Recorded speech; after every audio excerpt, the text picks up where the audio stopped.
सी नहीं, ये है क्वेश्चन नंबर 45 से स्टार्ट करा रहा हूं मैं पहले। क्वेश्चन नंबर 45 क्या कह रहा है बेटा? वो एक कैपेसिटर है 50 पिको फेराड का है, is connected to an AC source. एक कैपेसिटर है, कैपेसिटर की वैल्यू दे रखी है 50 पिको फेराड, ओके। उसको एक एसी सोर्स से कनेक्ट कर दिया है, एसी सोर्स से कनेक्ट कर दिया है। अब एसी सोर्स की फ्रीक्वेंसी दे रखी है 1 किलो हर्ट्ज, तो यानी 1000 हर्ट्ज लिख दो, वो किलो हटा दिया मैंने। इस एसी सोर्स की फ्रीक्वेंसी इतनी है, कैपेसिटेंस इतना है। तो अगर है कैलकुलेट इट्स रिएक्टेंस, शब्द को बार बार पढ़िए, कैलकुलेट इट्स रिएक्टेंस। ऑब्वियसली जब पहला सवाल है तो सस्ते से ही कराऊंगा मैं, तो बहुत ही सस्ता सवाल आपके सामने है कि यदि एसी सर्किट के साथ कैपेसिटर लग रहा है तो ये अपनी क्या रिएक्टेंस दे रहा होगा, यानी कैपेसिटेटिव रिएक्टेंस पूछा है, दैट इज एक्स सी पूछा है, एक्स सी। तो सिंपल सॉल्यूशन आंसर बताना, ये चाइना की बकरी वाले रेजिस्टेंस होते हैं, ये अपने साथ साथ सोर्स की फ्रीक्वेंसी पे भी डिपेंड करते हैं। 1/ओमेगा सी या ओमेगा सी, जब ओमेगा नहीं दे रखा हो तो ओमेगा को 2 पाई न्यू लिख देना, ये फॉर्मूला लगेगा। अब बताइए 2 आपको पता है 2 होता है, पाई 3.14 होता है, फ्रीक्वेंसी की वैल्यू 1000 है। सी पिको, पिको यदि भूल गए हो तो 1 पिको में 10⁻⁻12 फेराड होता है, ठीक है। चलिए तो इसको आप कर लोगे, आंसर मैं यहाँ यूट्यूब वालों के लिए लिख देता हूं, आपके पास तो है ही बेटा। इसका जो एक्सी आएगा जब सॉल्व करोगे, बिलीव मी यही आएगा 3.185 10⁻6 ओम। और मैंने कहा था कैलकुलेटर लेके बैठोगे तो आप अभी के अभी वेरीफाई कर सकते हो, अभी के अभी वेरीफाई कर सकते हो यदि कैलकुलेटर है तो। चलिए मैं रिकॉर्डिंग रोक रहा हूं, करिए। चलिए क्वेश्चन देखेंगे अब, नेक्स्ट क्वेश्चन देखिए लाइन से 46 क्वेश्चन। वो क्या कह रहे हैं, फाइंड द, अच्छा 46 से पहले 47 देख लीजिए। 47 क्वेश्चन कह रहा है calculate the capacitive reactance of 5 microfarad capacitor for a frequency of this and for this and then discuss the result. देखिए सेम क्वेश्चन है, सेम क्वेश्चन है, बस कैपेसिटर की वैल्यू कितनी तरह की है 5 माइक्रोफैराड। ये जो कैपेसिटर है वो 5 माइक्रोफैराड का है और ये एक एसी सोर्स के साथ जुड़ गया है। उससे पूछा, हमसे पूछा है इसका एक्स सी निकालो। तो सबको पता है कि एक्स सी निकालने के लिए आपको सिर्फ कैपेसिटेंस की वैल्यू नहीं, आपको फ्रीक्वेंसी भी पता होनी चाहिए। आप समझिए, हर सवाल को फील करते हुए चलना कि कैपेसिटेटिव रिएक्टेंस केवल कैपेसिटर की वैल्यू नहीं डिसाइड करेगी, ये और ये और ये इन दोनों का टाइप डिसाइड करेगा कि ये कितना रेजिस्टेंस देगा। ये अपनी कैपेसिटर वैल्यू से और ये अपनी फ्रीक्वेंसी की वैल्यू से, यानी कैपेसिटर का रेजिस्टेंस कैपेसिटेटिव रिएक्टेंस सी के साथ साथ फ्रीक्वेंसी पे भी डिपेंड करता है। अब इसमें दो सवाल है। पहला सवाल है for frequency equal to 50 hertz, 50 hertz. तो बताइए इस फॉर्मूले को कैसे यूज करोगे, X C equal to 1/2 pi, frequency की जगह 50 रख दोगे और सी की जगह 5 माइक्रोफैराड रख दोगे, यही तो रखोगे। फिर जो भी आंसर आएगा वो सॉल्व कर लेंगे। फिर बी क्वेश्चन वो कह रहे हैं कि नहीं, यदि हम इसकी फ्रीक्वेंसी कुछ और रखें और वो कुछ और फ्रीक्वेंसी दे रखी है, वो फ्रीक्वेंसी दे रखी है, कहां सवाल 10⁻6 हर्ट्ज। अब की बार धांसो फ्रीक्वेंसी दे रखी है 10⁻6 हर्ट्ज, अच्छी खासी फ्रीक्वेंसी दे रखी है। अब एक्सी कैसे निकलेगा, ऐसे ही निकलेगा, यही फॉर्मूला यूज करूंगा मैं भी, 1/2 पाई न्यू सी। बस न्यू की वैल्यू कितनी है इस बार 10⁻6 और सी उतना ही है, सी उतना ही है 5 × 10⁻⁻6। समझने की कोशिश करिए इन दोनों सिचुएशन को, same to same formula use हो रहा है, 2 पाई पाई सी। बस फ्रीक्वेंसी इसमें 50 डाली है, इसमें 10⁻6 डाली है। और इतना तो आपको आइडिया होगा, इसमें फ्रीक्वेंसी थोड़ी ज्यादा डली हुई है तो ये थोड़ा कम आएगा कि नहीं आएगा। सारी वैल्यू एज इट इज रखी हुई है, 2 की जगह 2, पाई की जगह पाई, सी की जगह सी, बस इसमें फ्रीक्वेंसी थोड़ा डोमिनेंट कर रही है। तो पता है मैं यदि आंसर को चोरी कर लूं तो ये आंसर आ रहा है लगभग 637 ओम। 636.9 दे रखा है मैंने, 637 ओम लिख दिया और ये आंसर आ रहा है मात्र 0.0318 ओम। ये क्यों हुआ, ऐसा असर क्यों हो गया भाई? वो इसलिए हो गया, इसलिए हो गया क्योंकि हमारा capacitive reactance inversely proportional to frequency है। चेक करो, यदि फ्रीक्वेंसी ज्यादा होगी तो वही कैपेसिटर, सुनिए, वही कैपेसिटर जो 637 ओम का रेजिस्टेंस दे रहा था, वही कैपेसिटर मात्र 0.0318 ओम दे रहा है। ये सुविधा इसमें मौजूद नहीं थी। ये सलमान खान टाइप होते थे, एक बार जो मैंने कमिटमेंट कर दी, यदि ये 637 ओम का होता ना तो ये 637 का ही होता, ये 637 का ही होता। किसी भी सर्किट में उखाड़ के ले जाना इसको, किसी में ये 637 के देगा। लेकिन कैपेसिटर की फ्लेक्सिबिलिटी देखिए, क्योंकि इसका कैपेसिटिव रिएक्टेंस केवल कैपेसिटेंस पे नहीं, फ्रीक्वेंसी भी डिसाइड करती है। तो फ्रीक्वेंसी मात्र 50 थी तो रेजिस्टेंस 637 इतना सारा आ रहा था। ठीक है, और जब फ्रीक्वेंसी 10⁻6 थी तो रेजिस्टेंस डाउन हो गया। पता है, अब इसके बाद एक क्वेश्चन और है इसी में, उसने बोला है and hence then discuss the result को डिस्कस करो। अब रिजल्ट डिस्कस करना क्या, रिजल्ट निकाल तो दिए, तो आपको एक चीज याद कर लीजिए, और आगे एनसीईआरटी में भी आएगी, दोबारा बतानी पड़ेगी मुझे, लेकिन बोनी तो कर ही देता हूं। हाई फ्रीक्वेंसी के लिए कैपेसिटर का रिएक्टेंस देखो कैसा है, ना के बराबर, नेग्लिजिबल। इतना तो कॉपर वायरों का हो जाता है, शंट रेजिस्टेंस की तरह, ना के बराबर। आप देख सकते हो, यदि फ्रीक्वेंसी ज्यादा है तो कैपेसिटिव रिएक्टेंस ना के बराबर आ जाता है। तो एक डायलॉग चलता है, डायलॉग सुनिए, for high frequency source capacitor behave as a conductor, क्योंकि कंडक्टर जैसे ही रहे, क्योंकि इतना रेजिस्टेंस तो कॉपर वायरों का भी है जो कि कंडक्टर है, उनका ही हो जाता है।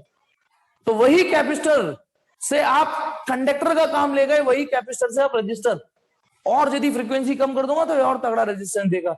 ये तीनों सवाल ये एक ही फॉर्मूले से हुए, समझिए, इतने दिमाग में डालिए कि ये चाइना की बकरी है।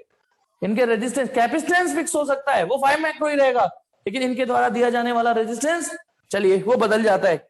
46 क्वेश्चन देखिए, क्वेश्चन नंबर 46, वो क्या कह रहा है, find the maximum value of current when an inductance of 2 Henry is connected. ये रही एक इंडक्टर, इसकी इंडक्टर वैल्यू 2 हेनरी है, इसको कनेक्ट कर दिया है एसी सोर्स से। अच्छा, मुझे कैसे पता चला कि एसी सोर्स से कनेक्टेड है, मुझे कैसे पता चला? सवाल की ऐसी कौन सी लैंग्वेज, उसमें लिखा हुआ था 150 वोल्ट कॉमा 50 हर्ट्ज सप्लाई, मतलब इसके वोल्टेज के साथ साथ फ्रीक्वेंसी भी दे रखी थी। तो पक्का यदि फ्रीक्वेंसी है तो वो डीसी तो नहीं होगा ना। आपके दिमाग में ये आना चाहिए ना, आपको कैसे पता चला ये डीसी का सवाल है एसी? यदि खाली वोल्टेज दे रखे होते तो ये डीसी होती, लेकिन वोल्टेज के साथ साथ फ्रीक्वेंसी भी दे रखी है, तो बेटा वो एसी सोर्स की पहचान होती है। वो ये कह रहा है कि इस सर्किट की मैक्सिमम करंट निकालिए। ठीक है, चलिए, शुरुआत हो गई है थोड़े थोड़े अच्छे सवाल की ओर। तो देखिए बेटा, अब इस सर्किट में करंट कैसे निकालेंगे?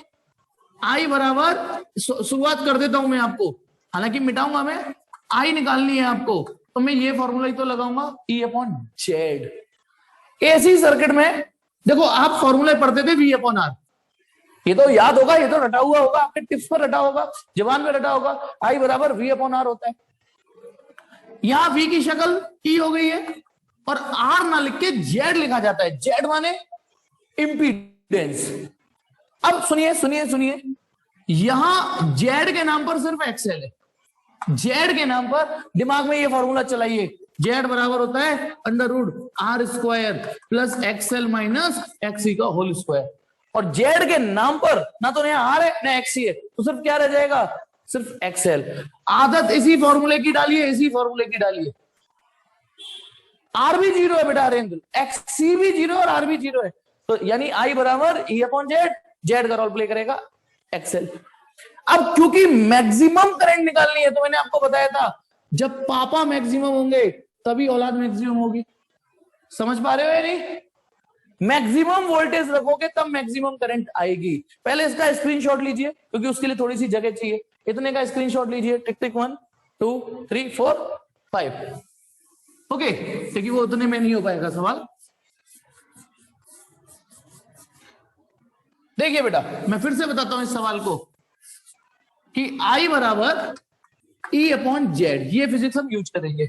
फिर I बराबर, ठीक है, E अपॉन जेड यूज करेंगे, क्योंकि मुझे मैक्सिमम करंट निकालनी है तो मुझे मैक्सिमम वोल्टेज ही रखने पड़ेंगे। फिर अगले स्टेप में I नॉट बराबर जेड के नाम पर सिर्फ यहाँ एक्स एल रह गया। जब आपकी आदत पड़ जाएगी ना तो ये पहली लाइन से, फिर आप ये दो लाइन वेस्ट नहीं करोगे, अब पहली लाइन यहीं से बॉनी करोगे, ओपनिंग ही आप यहां से करोगे। अब मैंने आपको बताया था जिस वोल्टेज के या जिस करंट के आगे पीछे कुछ नहीं लिखा हो, अब ये केवल 150 वोल्टेज दे रखा है, सिर्फ ये दे रखा है कि 150 वोल्टेज है, लेकिन एसी है, ये फ्रीक्वेंसी से पता चल गया। तो ये कौन से वोल्टेज है, मैक्सिमम है, आरएमएस है, क्या है? जिस वोल्टेज के आगे पीछे कुछ ना लिखा हो वो आरएमएस वोल्टेज माने जाएंगे, जिस वोल्टेज के आगे पीछे ना लिखे हो वो ई वर्चुअल माने जाएंगे। ई वर्चुअल इफेक्टिव वोल्टेज या इफेक्टिव करंट, मैंने पहले ही बताया था, दोबारा बता देता हूं। यदि किसी वोल्टेज के आगे सन्नाटा पड़ा हुआ है, पूरी लैंग्वेज पढ़ ली, ये तो पता चल गया कि ये एसी वोल्टेजेस हैं, लेकिन एसी में भी तो peak value, mean value, instantaneous value, कितनी सारी वैल्यू होती है, उसमें कुछ नहीं दे रखा तो फिर आप उन्हें इफेक्टिव वर्चुअल आरएमएस वोल्टेज मानोगे। तो यानी ये जो 150 है वो वर्चुअल वोल्टेज है, और हमें जरूरत किसकी है, मैक्सिमम वोल्टेज की जरूरत है। तो फिर तो तुम्हें पता है ना, ई वर्चुअल बराबर ई नॉट अपॉन रूट 2 होता है, E virtual equal to E naught upon root 2। तो यहां से ई नॉट की वैल्यू कितनी हो गई, ई वर्चुअल रूट 2, या सर या ठीक है, हाँ सही कर रहा हूं, सही, sorry, E virtual E naught upon root 2 होता है। तो ई नॉट कितना हो गया, ई वर्चुअल रूट 2, इसको इधर ले जाओ। अब मेरे पास ई नॉट की वैल्यू तो है नहीं ना, मेरे पास नहीं है, मेरे पास तो वर्चुअल वोल्टेज की वैल्यू है, तो मैं ई नॉट की जगह क्या लिख दूं, ई वर्चुअल रूट 2, और एक्सएल की जगह 2 पाई न्यू एल। याद रखना, एक्स ही 1 अपॉन ओमेगा सी होता है और एक्सएल ओमेगा एल होता है। फिर ओमेगा नहीं दे रखा हो तो यहां 2 पाई न्यू सी लिख देते हैं, ये 2 पाई न्यू एल लिख देते हैं। समझिए, एक एक स्टेप क्लियर करिए। अभी पहली बार है तो हो सकता है आप लड़खड़ा रहे हो, लेकिन बहुत इजी सवाल है। ई नॉट की जगह ई वर्चुअल रूट 2, क्योंकि ई नॉट दे ही नहीं रखा था मुझे, और नीचे एक्सएल की जगह 2 पाई न्यू एल। तो चलिए बेटा करिए इस सवाल को। ई वर्चुअल कितना है, 150, कैलकुलेटर ऑन कर लीजिए, रूट 2 अपॉन 2 पाई की जगह 3.14, फ्रीक्वेंसी कितनी है 50, और एल कितना है 2 हेनरी। तो यानी आई नॉट इक्वल टू 150 रूट 2, 50 दूनी 100, 314, 628, इतने एम्पियर करंट आ जाएगी। सॉल्व करके देखिए आंसर मैच कर जाएगा। करिए करिए करिए, यही आंसर आ रहा है कि नहीं, 0.3377 चेक करिए। ये तो मैंने आंसर लिख दिया, अब ये आपकी बारी है चेक करने की कि यही आ रहा है या नहीं आ रहा। हाँ यही आ रहा है, चांस, वेरी गुड बेटा।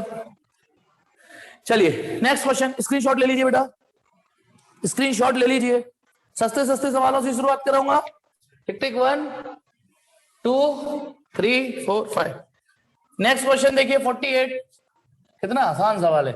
वो कह रहा है determine the impedance of circuit, उस सर्किट का इंपीडेंस निकालिए if reactance of C and L are 340 300 ohm respectively and R is 30 Om.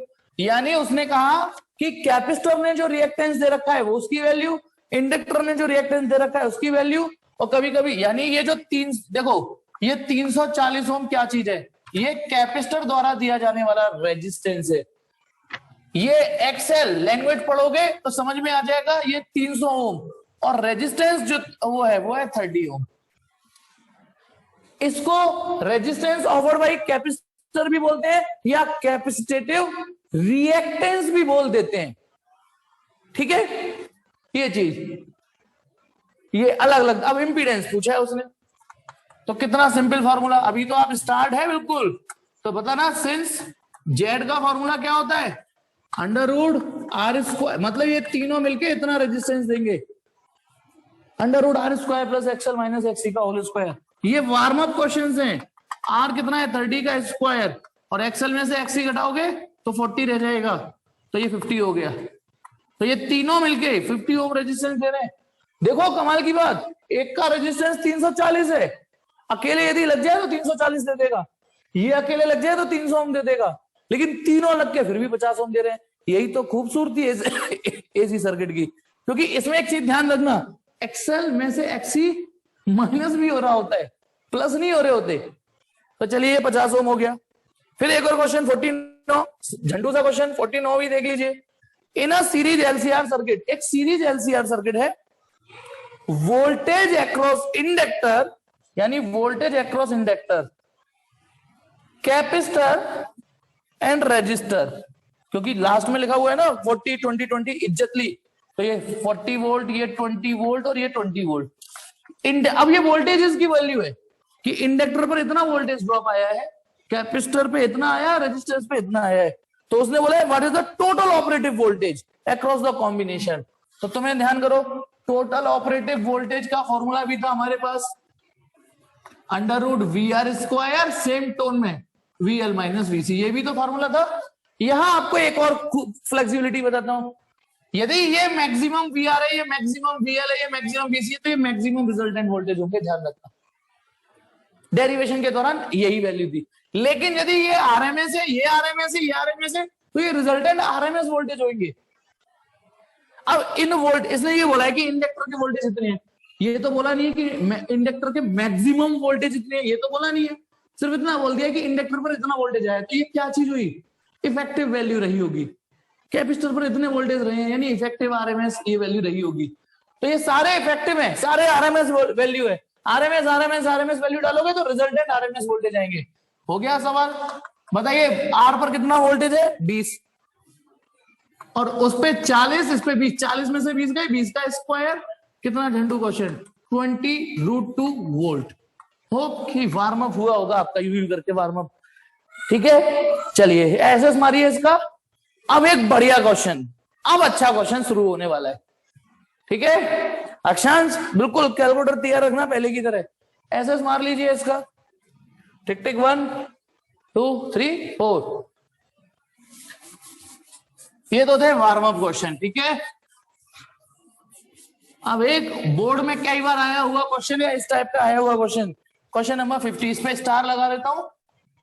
Question number 50 क्या कह रहे, an alternating voltage E equal to 200 sine 300t। ठीक, हाँ रूट की value कर देना बेटा पूरी, is applied across a series combination of R equal to 10 ohm and inductor of 800 millihenry. एक R है जिसकी वैल्यू 10 ओम है, ठीक है 10 ओम, और एक इंडक्टर लग रहा है इसमें, उसकी वैल्यू कितनी है, 800 मिली हेनरी। ये दो लगे हुए हैं, और ये किससे जुड़े हुए हैं, सीरीज में विद एन एसी सोर्स। इस बार 150,50 हर्ट्ज ऐसे ना लिख के इक्वेशन ही लिख दी है। इन वोल्टेजों की इक्वेशन है E equal to 200 sine 300t। याद रखना, जैसे मैंने रेजिस्टेंस बना के 10 ओम लिखा क्योंकि ये रेजिस्टेंस की वैल्यू है, इंडक्टर बना के इंडक्टर की वैल्यू लिखी, तो जब एसी सोर्स लगाया तो उसके नीचे उसकी वैल्यू लिखी। समझदार को इशारा काफी है। बताइए ये वैल्यू क्या चीज है, ये इतनी वैल्यू, ये E नोट है, यानी सर्किट के मैक्सिमम वोल्टेज यदि आएंगे भी तो 200 वोल्टेज आएंगे। और ये क्या चीज है जल्दी बताओ, ये 300, ये 300 कौन सी फिजिकल क्वांटिटी है, omega, E not sine omega T, omega की वैल्यू है ये। हाँ जी बेटा, ओमेगा की। ठीक है, तो E नॉट की वैल्यू 200 है, कंपेयर करके ओमेगा की, दैट इज, मैं लिख देता हूं दोबारा, दैट इज E नॉट हमारा, सवाल अभी पूरा नहीं हुआ है, 200 वोल्ट, और ओमेगा इक्वल टू 300 रेडियन पर सेकेंड। ये यूनिट आप खुद ही, अब आगे क्या लिख रहे हैं, तीन चीजें उसने पूछी हैं, जेड बताओ, दूसरी चीज पीक वैल्यू ऑफ करंट बताओ आई नॉट, और तीसरी चीज पावर फैक्टर बताओ, पावर फैक्टर बताओ। अच्छा सवाल है, इससे बहुत कुछ सीखने को मिलेगा। वैसे देखा जाए तो ये भी बेस सवाल ही है, इसको कर डाला तो ऑलमोस्ट सारे सवाल झिंगा डाला, सारे सवाल कह रहा हूं ऑलमोस्ट 90% तो कर ही लोगे। ये हमको सर्किट दे रखा है, अब ये केवल आरएल सर्किट ही तो है, केवल आरएल सी तो है ही नहीं इसमें, नहीं है तो कोई बात नहीं, जो कल फिजिक्स पढ़ाई थी उसमें एक्सी 0 रखेंगे और काम पे चलेंगे अपने। अब पहले एक बार साइड में एक बार दिमाग चला लो कि जेड मेरा इसी फॉर्मूले से तो निकलेगा, √r² प्लस XL²। सोचो सोचो, ये फॉर्मूला लगाऊंगा मैं, क्यों लगाऊंगा ये, मैंने जो जेड का पूरा फॉर्मूला है ना उसमें एक्सी की वैल्यू 0 रख रखी है, तो ये फॉर्मूला लगाऊंगा। इंपीडेंस निकालना है तो आर है मेरे पास, है कितना है यार, देख के बताओ, जल्दी से टाइप करके बताओ आर की वैल्यू कितनी है, आर की वैल्यू कितनी है देख के बताओ, 10 ओम।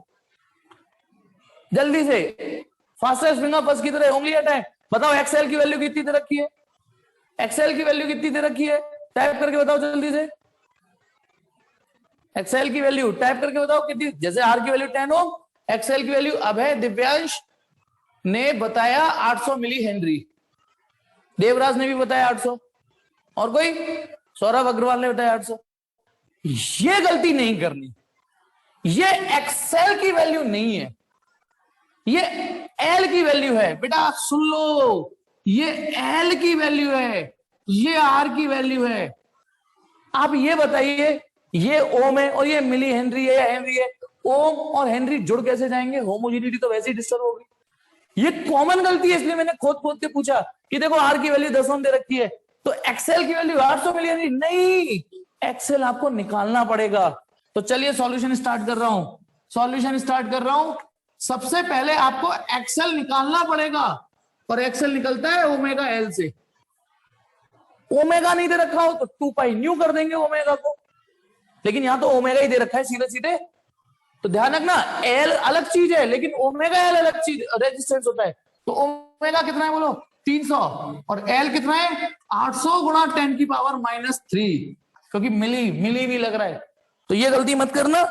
तो 2 0 3 0 इसमें गई, 8 के 24, 240 ओम, यानी एक्सेल 800 मिली हेनरी नहीं है, 240 ओम है। अब तो नहीं करोगे ये गलती, कोई मत करना, अच्छा हुआ कि गलती आपने सामने कर ली, सामने क्लियर हो गया। अब एटलीस्ट ये गलती नहीं करोगे आगे कि ये एल की वैल्यू होती है, एक्सेल तो आपको निकालना पड़ेगा। अब लगा लो ये फॉर्मूला, अब लगा लीजिए, therefore from Z equal to √r² plus XL², Z बराबर आर है 10 स्क्वायर, ये 240 का स्क्वायर। अब थोड़ी कैलकुलेटर की जरूरत पड़ेगी, लेकिन थोड़ा सा IQ भी यूज करो, हालांकि ये 10 का स्क्वायर है, ये 240 का स्क्वायर है, 576 ये 100 आएगा मात्र। इग्नोर मारना चाहो मार लो, लेकिन लाख कैलकुलेटर लगा दो। चलो मैं आंसर चोरी भी करूं, जब तक कैलकुलेटर ऑन करो तो पता ही आंसर कितना आ रहा है, 240.2 ओम। आप देख सकते हो कोई बहुत बड़ा अंतर नहीं है, मैं तो पहले भी कह रहा था कि 240 का 240 भी लिख सकते हो। कैलकुलेटर लगाने के बाद इंपीडेंस 240.2 ओम आया। एक सवाल हुआ। दूसरा सवाल, उसने बोला है आई नॉट निकालो, तो बेटा पहले तो आपको इस पूरे चैप्टर में आई बराबर E/Z की आदत डाल लीजिए, E/Z ही लगाना है, ठीक है। अब मुझे मैक्सिमम करंट निकालनी है तो मैक्सिमम वोल्टेज ही रखनी है। इस सवाल में thank god maximum voltage direct ही दे रखे हैं, आपको कोई गुणा भाग जोड़ घटाव नहीं करना पड़ेगा। ये कितना है 300, कितना है ये E0 300 है, हाँ 200 सॉरी 200 है, सॉरी 200 वोल्ट, और इंपीडेंस आपने अपनी मेहनत से निकाला है 240.2। सॉल्व कर लो, सॉल्व करो बेटा, कैलकुलेटर लगाओ जल्दी से जल्दी से। मैंने तो आंसर देख लिया, बस ये देखना चाह रहा हूं 0.93 नहीं है भाई, तू गलत देख गया 0.83 है। चलिए 0.83 ampere, this is maximum current of this circuit. अब एक चीज और पूछिए इसमें, क्या बोलो, पावर फैक्टर, पावर फैक्टर निकालो। पावर फैक्टर ध्यान करो, cos फाई को पावर फैक्टर बोलते हैं, ठीक है। पावर फैक्टर पूछा है, पावर फैक्टर, तो इसका मतलब वो cos फाई पूछ रहा है, इसका मतलब इंपीडेंस ट्रायंगल दिमाग में चलाइए, R/Z नहीं चला दिमाग में, ध्यान दिलाता हूं, इंपीडेंस ट्रायंगल, ये फाई ये एक्सएल माइनस एक्सी, ये आर और ये जेड था, ये था impedance triangle. cos phi base upon hypotenuse, base base base base R, hypotenuse Z. अब आर और जेड दोनों वैल्यू आपके पास है। आर की वैल्यू कितनी है 10 ओम और जेड की वैल्यू ये रही 240.2। और ध्यान रखना ये डायमेंशनलेस यूनिटलेस यूनिट होती है ये फिजिकल क्वांटिटी। जल्दी से इसका स्क्रीनशॉट मारिए जल्दी से। 51 क्वेश्चन करिए बेटा, मैं रिकॉर्डिंग रोक रहा हूं, फिर से लिख देता हूं, याद रखना 51 52 होमवर्क में। 53rd क्वेश्चन देखिए, 53rd, ये भी अपने आप में एक फ्रेश क्वेश्चन है नया, लेकिन हो जाएगा उसी तरीके से। Find inductance of inductor, inductance निकालना है, एल निकालना है उस इंडक्टर का used in series with a bulb of, एक इंडक्टर है जो किसी बल्ब के साथ सीरीज में यूज कर लिया गया है, उस बल्ब का रेजिस्टेंस 10 ओम है, with a bulb of resistance 10 ohm, connected to an AC source, ये दोनों एक एसी सोर्स से कनेक्टेड है, और उस एसी सोर्स की प्रॉपर्टीज जो वैल्यूज है वो 80 वोल्ट 50 हर्ट्ज, बस ये लिख के छोड़ दिया हमें कैसे, ठीक है। द पावर फैक्टर भी दिया हुआ है इसमें, यानी cos फाइव की वैल्यू भी दे रखी है 0.5, पावर फैक्टर यानी cos five. Also calculate the power dissipation in the circuit, एक तो इसकी एल की वैल्यू निकालनी है हमको, और इस पूरे सर्किट का पी एवरेज निकालना है। अच्छा सवाल है ये भी, ठीक है, पी एवरेज निकालना है। शुरू करें, शुरू करते, ठीक है। देखिए ये वैल्यूज आपके सामने है जो दे रखी है, रिजॉइन करना है, रिजॉइन कर लेते हैं, चलो बेटा रिजॉइन। चांस एक होमवर्क और सुन लो, पूरी एनसीईआरटी करनी है, पूरी शीट करनी है पूरी, सिर्फ जहां पर रिजोनेंस आए, रेजोनेंस उसको छोड़ देना, क्योंकि बस अब यही टॉपिक रह गया है कराने को, जहां रेजोनेंस के रिलेटेड कुछ भी क्वेश्चन हो।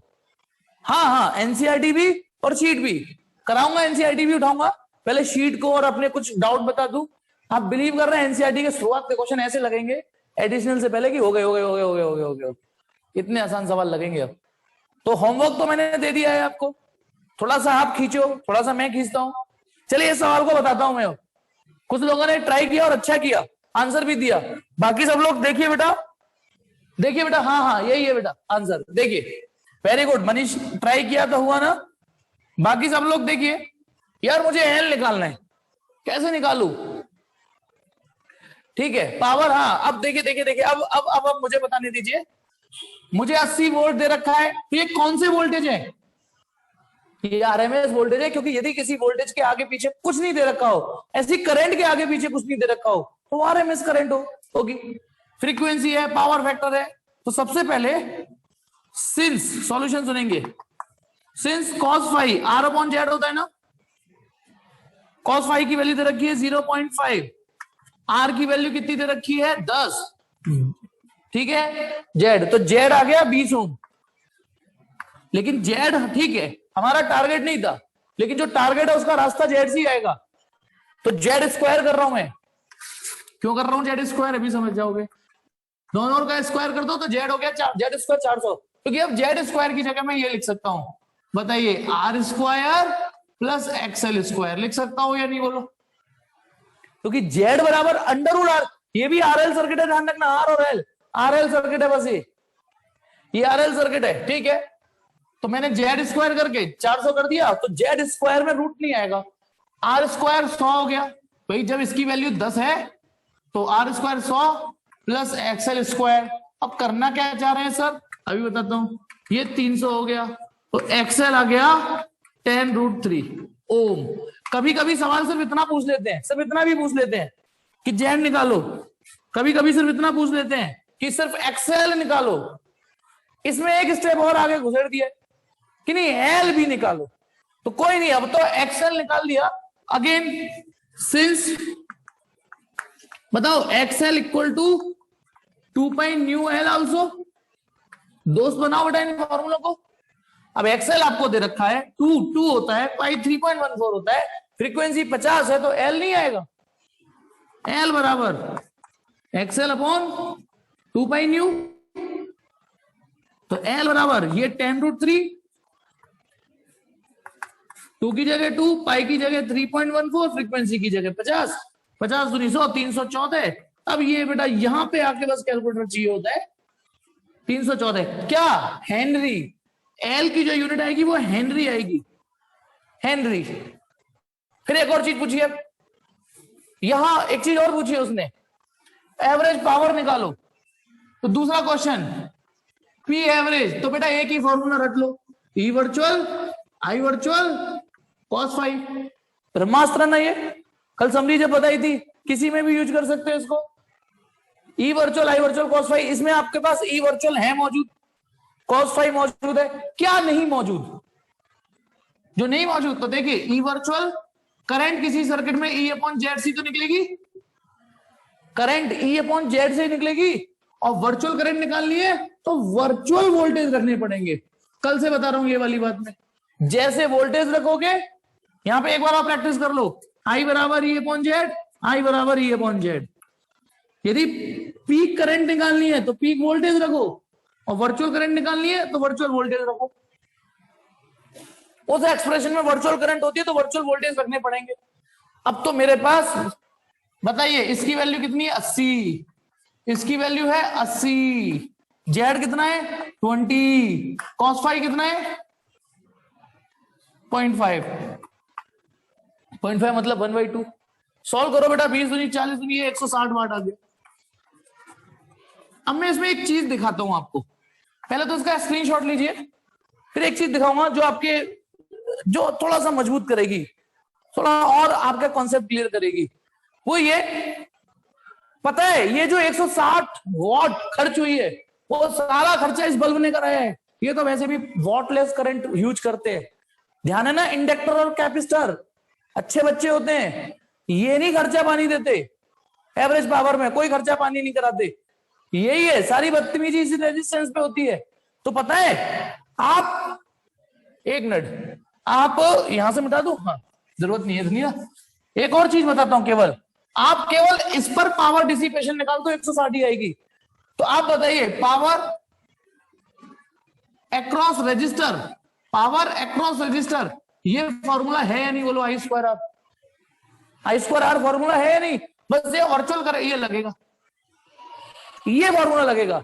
किसी भी रेजिस्टेंस पर, किसी भी रेजिस्टेंस पर कितनी पावर खर्च होती है? आई स्क्वायर आर। बताइए अब आई कितनी है? आई निकाली नहीं मैंने, निकाल लेते हैं, जरूरत नहीं पड़ी ना इसलिए। बताइए I virtual equal to E virtual upon Z ना, आई निकालने के लिए ई अपॉन जेड, वर्चुअल तो वर्चुअल डाल दिया, ये 80 वोल्ट रहे, ये 20 रहे, 4 एम्पियर करंट दौड़ी, इसमें जो वर्चुअल करंट दौड़ी 4 एम्पियर दौड़ी, तो ये 4 का स्क्वायर और रेजिस्टेंस 10 ओम। देखो आ रहा है नहीं आ रहा है 160 वॉट। समझिए ये खर्चा रेजिस्टेंस नहीं कराया है, जो आप इस फॉर्मूले, ये इस फॉर्मूले से भी निकाल सकते हो। लेकिन ध्यान रखना, कुछ बच्चे जो गलती कर जाते हैं, पता है, एक मिनट एक और गलती बताता हूं, वो एक फॉर्मूला यूज करते हैं, गलती बता देता हूं, केवल रजिस्टर पर पावर का formula E virtual I virtual आया था ना। एक चीज सुनिए, जो कंफ्यूजन क्रिएट होता है बच्चों को, जो रजिस्टर पे पावर, हाँ कल ही किया था, डेरिवेशन किए थे, रजिस्टर पर पावर इतनी कंज्यूम होगी, कैपेसिटर पर 0 आई थी, इंडक्टर पर 0 आई थी, और एलसीआर सर्किट में ये आई थी, जिसे हम कभी भी यूज कर सकते हैं। समरी में देखा, रजिस्टर पर तो ये आई थी। अब जब वो ये वाला फॉर्मूला लगाएंगे तो देखो आंसर गलत आएगा, और मुझे गलती बताना क्यों। वर्चुअल वोल्टेज है 80 और ये करंट है 4, 8 चौक 32, ये तो 300 वाट आ रहा है, 320। गलती कहां हुई है? इस फॉर्मूले में गलती ढूंढ के बताइए। ये प्योर आर का है ना? हाँ प्योर आर, तो मैं आपको यही तो बताता हूं, प्योर आर, जो आर होता है वही खर्चा पानी करवाता है। तो अब ये फॉर्मूला काम क्यों नहीं कर रहा? ये फॉर्मूला काम क्यों नहीं कर रहा? ढूंढो, एक छोटी सी गलती है बस, ढूंढिए।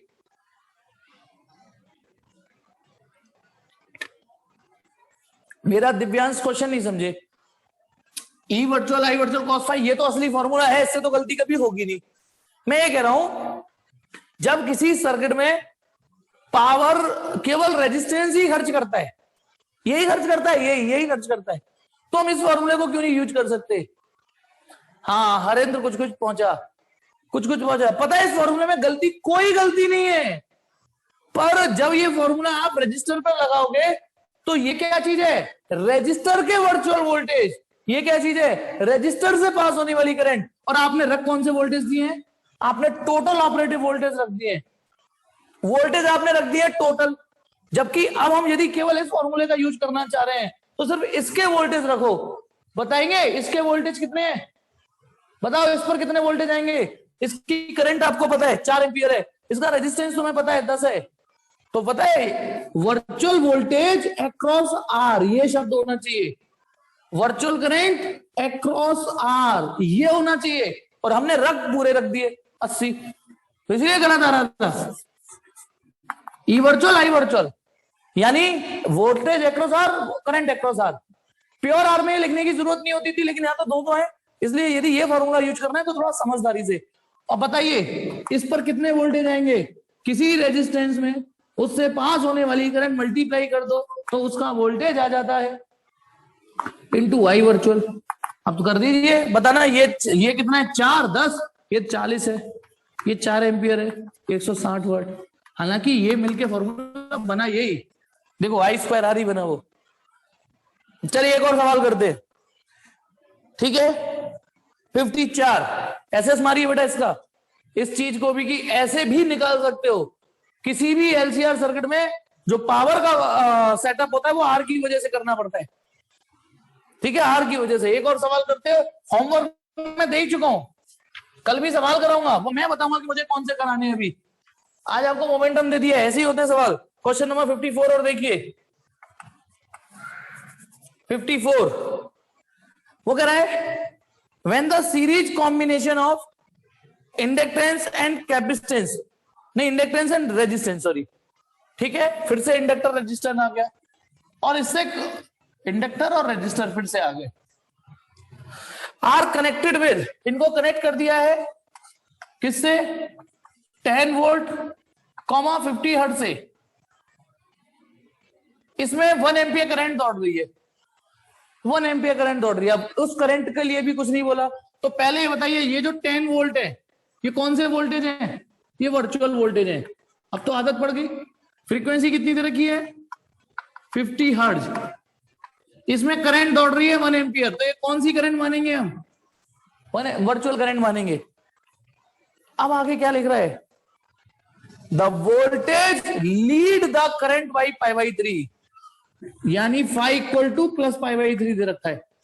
वोल्ट ध्यान रखना, क्योंकि आपने जो इक्वेशंस याद की हुई है वो ये याद की हुई है, I equal to sine omega T और voltage equal to E naught sine omega T plus 5, आपने ये याद किया हुआ है, ध्यान रखना, वोल्टेज में प्लस 5 याद किया हुआ है। अब सवाल क्या दे रखा है कि वोल्टेज करंट से पाई बाई 2 लीड कर रहे हैं, यानी ये पाई बाई 3 है, ये वाली वैल्यू प्लस पाई बाई 3। अच्छा ये दे रखा होता कि वोल्टेज पाई बाई 3 लैग कर रहे हैं, तो यानी यहां माइनस पाई बाई 3 डालना पड़ता, तो ये पाई माइनस पाई बाई 3 होता। तो उसने कहा है वोल्टेज लीड कर रहे हैं करंट से, calculate the value of R and L, कर जाओगे। एक इसमें एल, पिछले सवाल में तो सिर्फ एल निकालना था, इसमें आर और एल दोनों निकालने, लेकिन बिल्कुल पहले जैसा सवाल है, कोई दिक्कत नहीं है बेटा।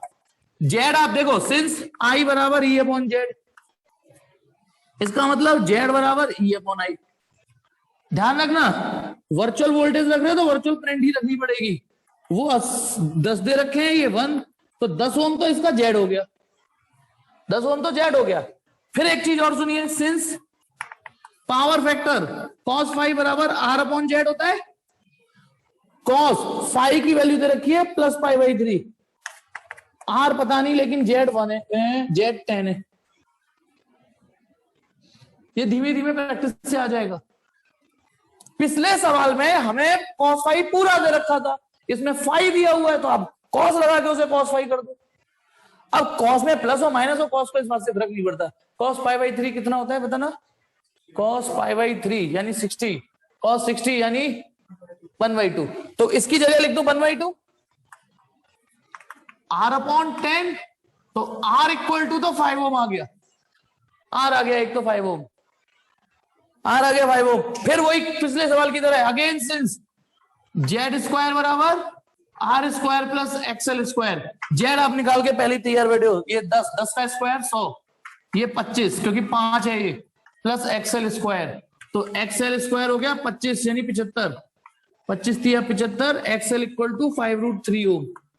ध्यान रखना अभी एक्सएल आया ये, फिर एक्सएल को 2 पाई न्यू एल लिख सकते हो, एल निकाल लेना है इससे, लो दोनों ही चीजें थी निकाल दिया। ऐसे मारिए बेटा। चलिए अब थोड़े से सवाल आप करिएगा, आज की क्लास में यही छोड़ रहा हूं, ठीक है।